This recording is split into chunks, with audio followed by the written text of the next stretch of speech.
Le forum emploi-formation qui s'est tenu début avril au Tanzmatten a permis de mettre en avant les métiers qui recrutent le plus.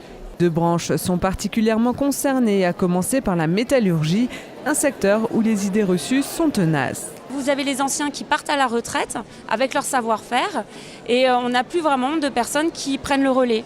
Donc l'objectif, c'est vraiment d'attirer vers ces métiers-là, de rassurer aussi, parce que c'est vrai, quand on pense métallurgie ou industrie, on a encore les vieilles images, genre Charlie Chaplin, Zola, et que les gens ne suivent pas l'évolution de nos entreprises. Donc on est là aujourd'hui pour leur parler, pour leur montrer et d'essayer d'attirer ces publics-là vers nos métiers. Alors les métiers en tension, aujourd'hui, on a l'usinage, la chaudronnerie, le soudage, tout ce qui est conducteur d'équipements industriels ou conducteur de ligne aussi. Et le petit dernier en date, c'est la maintenance. Autre branche en manque de personnel, l'hôtellerie-restauration. Cette fois-ci, ce sont les horaires qui posent parfois problème. Vous avez des métiers où on bosse le soir, on bosse effectivement des heures décalées. Mais il y a une enquête qui a été faite, 40% des gens aujourd'hui travaillent en horaire décalé.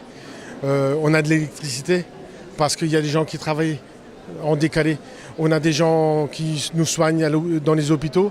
On a les pompiers, on a les gendarmes. Il y a tellement de gens qui ont des métiers décalés. 40% ont des métiers décalés. Sauf que le nôtre est vu en premier parce que c'est là où les gens prennent place et se font servir. Les postes les plus recherchés sont dans le service, la cuisine, l'accueil. Et pour attirer les candidats, chaque établissement doit trouver la bonne recette. J'ai un roulement dans mon personnel qui leur convient, où ils font 3 jours de travail, 2 jours de repos, 3 jours de travail, 2 jours de repos. C'est un roulement qui leur convient.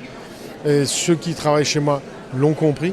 Après, d'autres proposent des week-ends de congé. Ça, c'est en grande ville. Quand vous êtes à la campagne, c'est les week-ends qu'on travaille.